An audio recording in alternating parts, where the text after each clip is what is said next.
Hello guys, के छ तपाईलाई स्वागत छ arc daily with Mohan YouTube च्यानलमा। तपाईहरु सिक्दै हुनुहुन्छ अटोक्याड बेसिक कोर्सदेखि लिएर अटोक्याड एडभान्स कोर्ससम्म चाहिँ यसमा तपाईहरुले आर्किटेक्चरल पार्ट र अब स्ट्रक्चरल पार्ट पनि लगभग सिद्धिन आँटिरहेको छ।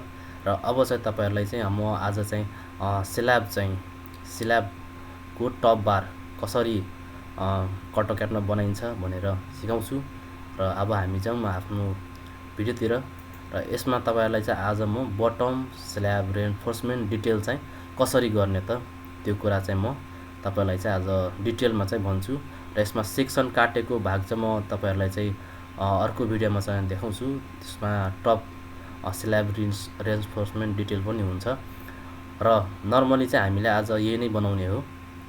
यसमा बनाउँदाखेरि चाहिँ तपाईलाई सुरुदेखि चाहिँ अर्को यो यसै गरी चाहिँ म अर्कोमा पनि बनाएर देखाउँछु। र अब हामी यो बनाउँदाखेरि चाहिँ पहिला सुरुमा चाहिँ हाम्रो नर्मली चाहिँ हामीले यो प्लानबाट जब हामी यो प्लान कोरेर ल्याउँछौँ, नर्मली तपाईलाई म यहाँ देखाउँछु। हाम्रो घरको नक्साको प्लान चाहिँ यस्तो थियो। हामी पछिल्लो भिडियोमा पनि बनाएको छौँ। र यसमा चाहिँ हामीले नर्मली चाहिँ प्लान कोर्दाखेरि चाहिँ हामीले स्ल्याब चाहिँ 1 फिट 6 इन्ची राखेको छौँ। र यही 1 फिट 6 इन्ची छजी चाहिँ हामीले हाम्रो टेक्निकल भाषामा चाहिँ स्ल्याब छजी बाहिर निकालेको छ भनेर हामी बुझ्छौँ। र यो छजी हामीले नर्मली क्यान्टिलिभर निकाल्दाखेरि चाहिँ 3 फिटसम्म चाहिँ गर्न सक्नुहुन्छ। र अहिले नर्मली मैले क्यान्टिलिभर बिम यसमा छैन, यो बिल्डिङमा नर्मली मैले 1.5 फिट राख्न पाउँछु। र हामी 1.5 फिट राखेको छौँ, 1 फिट 6 इन्ची चाहिँ। र त्यही हामीले यो छजी, यो घरको छजी चाहिँ सबै चारैतिर चाहिँ 1 फिट 6 इन्ची जति हामी बाहिर चाहिँ स्ल्याब निकालेको छौँ। र अब यसमा चाहिँ के गर्नुपर्छ भनेपछि नर्मली तपाईहरुले चाहिँ यो बटम स्ल्याब रेन्फोर्समेन्ट डिटेल बनाउँदाखेरि चाहिँ तपाईहरुले नर्मली चाहिँ देखाउनलाई चाहिँ नर्मली यहाँ बाहिरदेखि चाहिँ यहाँ अर्को बाहिरसम्म चाहिँ तपाईहरुले चाहिँ एउटा धर्को तान्नुपर्छ। र धर्को तानिसकेपछि चाहिँ नर्मली अब यसलाई नै कपी गर्दा अब यसलाई चाहिँ हल्का हिडन लाइनमा देखाउँदा अनलाइट मतलब इन्भिजुअल गरी चाहिँ राख्नुपर्छ। यहाँ नर्मली चाहिँ मैले यहाँ कलरमा यो अर्को कलर हाल्दिएँ। र नर्मली तपाईहरुले चाहिँ अब यसमा चाहिँ के गर्न सक्नुहुन्छ, यसलाई नै कपी गरेर र अब प्रत्येकलाई चाहिँ कपी गरेर चाहिँ तपाईहरुले चाहिँ नर्मली यसो चाहिँ यसलाई दुईटा गरेर यसरी चाहिँ राख्न सक्नुहुन्छ। र यसलाई नै अब सबैलाई कपी गरेर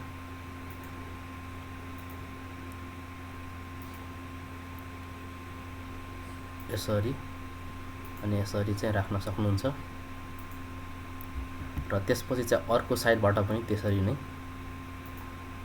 नर्मली हामीले चाहिँ अटोक्याडमा चाहिँ स्ट्रक्चर ड्रइङ बनाउँदाखेरि चाहिँ हामीले चाहिँ यसरी कपी गरेर चाहिँ राख्नुपर्छ देखाउनलाई चाहिँ। अब यसलाई नै कपी गरेर फेरि नर्मली तपाईहरुले फेरि यहाँ स्ल्याबमा डन्डी हाले जस्तो देखोस् न। अब यसो गरिसकेपछि चाहिँ अब यसमा चाहिँ हामीले अझै डिटेल बनाउनु पर्छ।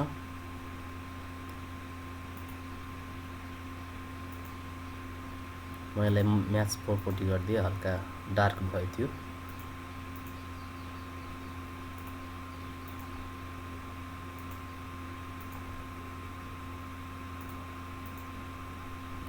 र यति गरिसकेपछि चाहिँ तपाईहरुले चाहिँ अब यसमा चाहिँ अब डिटेलहरु भर्ने।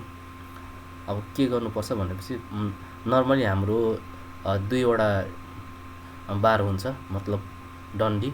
सुरुमा चाहिँ सर्ट डिस्टेन्सतिर चाहिँ हाम्रो मेन बार हुन्छ, सर्ट डिस्टेन्सतिर, र लङ डिस्टेन्सतिर डिस्ट्रिब्युसन बार भन्छ। मेन बार र डिस्ट्रिब्युसन बार हुन्छ हाम्रो चाहिँ नर्मली। र हामी त्यही चाहिँ अब डिटेल हामी थप्छौँ। र हाम्रो सानो डिस्टेन्सलाई चाहिँ मेन बार भन्छ। हामी यसरी क्लिक गरेर नर्मली कपी गरेर चाहिँ मेरो छँदैछ, त्यही भएर तपाईहरुले पनि लेख्न पनि सक्नुहुन्छ। र नर्मली म यहाँ चाहिँ राख्दिएँ, यहाँ पनि राख्दिएँ नर्मली। दुई तीन ठाउँ राख्दा चाहिँ अब जस्ट डिटेल जस्तो देखोस् न। र हामीले यहाँ पनि यसरी राखिदिए। र अर्को हाम्रो डिस्ट्रिब्युसन बार पनि हामीले यसरी कपी गरेर राखिदिनुपर्छ। नर्मली म यसमा पनि राखिदिए।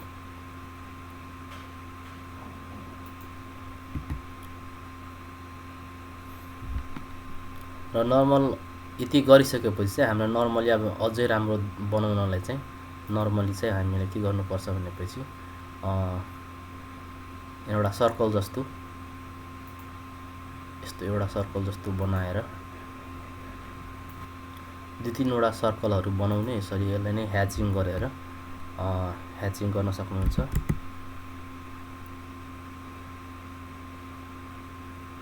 यसलाई ह्याचिङ गरेर चाहिँ यो सोलिड लाइन निकालेर यस्तो राम्रो देखोस् हल्का डिटेलिङ गर्दाखेरि चाहिँ यसलाई यसो गरेर यो तपाईहरुको चाहिँ डिस्ट्रिब्युसन बारमा यस्तो देखाएको अहिले चाहिँ। र अब यसलाई नै दुई तीनटा कपी गरेर चाहिँ नर्मली तपाईहरुले देखाउन सक्नुहुन्छ। यसो कपी गरेर यहाँ थोप्ला छ, फेरि यहाँ पनि यसरी देखाउन सक्नुहुन्छ। र यो हाम्रो नर्मली चाहिँ डिस्ट्रिब्युसन बारमा देखाएको हो। र अब हामीलाई फेरि यसलाई कपी गरेर नै हाम्रो नर्मली चाहिँ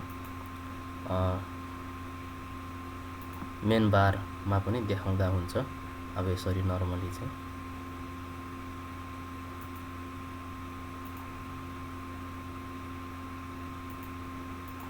यसरी नर्मली तपाईले मेन बारमा पनि यसरी नै कपी गरेर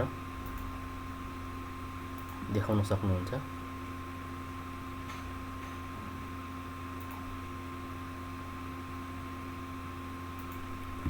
यति गरिसकेपछि चाहिँ अब कस्तो राम्रो देख्यो नि त, राम्रो र डिटेल पनि देखियो। किनभने हामीले हाम्रो नर्मली मेन बार चाहिँ 10 mm को 10 mm डाइबार @ 6 इन्चीमा चाहिँ हामी राख्छौं भनेर चाहिँ फिल्डमा देखाइदिएको छौं हामीले। र त्यस्तै गरी हाम्रो डिस्ट्रिब्युसन बार चाहिँ 8 mm बार @ 6 इन्चीमा राखेको छौं, 8 mm को डन्डी चाहिँ।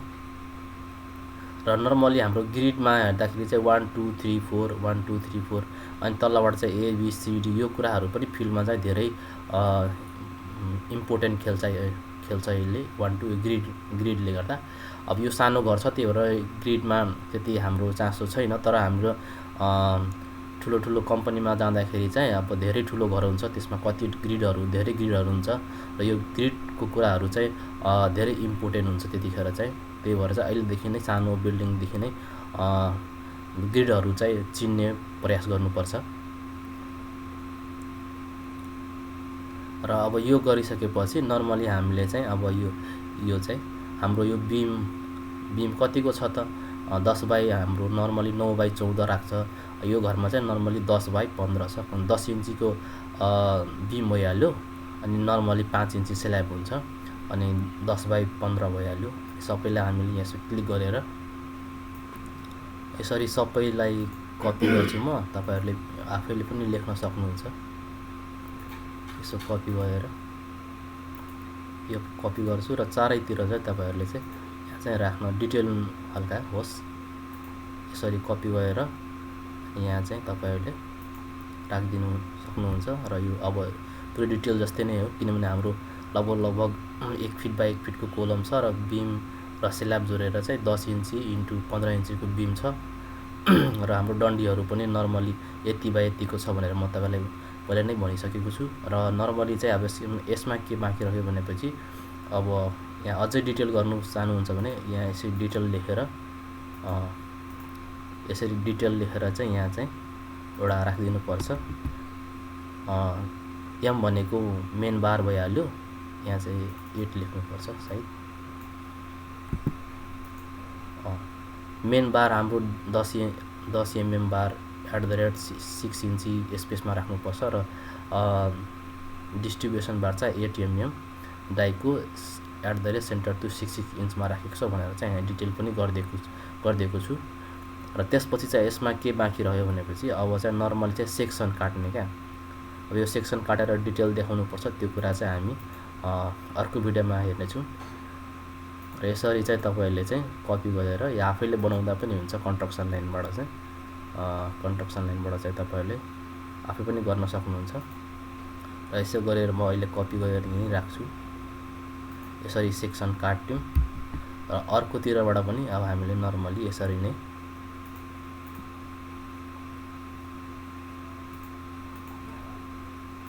यसरी कपी गरेर चाहिँ या तपाईँले आफैले पनि कन्स्ट्रक्सन लाइनबाट चाहिँ बनाउन सक्नुहुन्छ।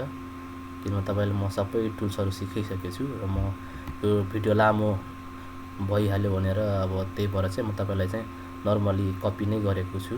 अरू कुरा जति डिटेल कुराहरू मैले बनाइसकेँ। र अब यति गरिसकेपछि चाहिँ नर्मली हामीले यो नेम प्लेट राख्दा यसरी नेम प्लेट चाहिँ तल यसो राखिदिनुपर्छ।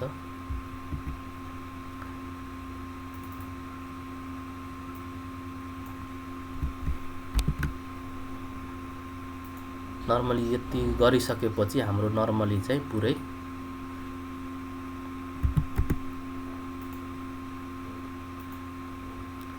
यति गरिसकेपछि तपाईँले अब यसरी डिटेल गरेर चाहिँ अब तपाईँले चाहिँ त्यो एउटा फाइलमा टेम्प्लेटमा राखेर तपाईँले यसलाई प्रिन्ट गर्न सक्नुहुन्छ। र आजलाई यति नै गरौँ, किनभने धेरै पनि भिडियो लामो हुन्छ। तपाईँहरूले मन पर्यो भने लाइक, सब्सक्राइब, सेयर गरिदिनु होला। धन्यवाद।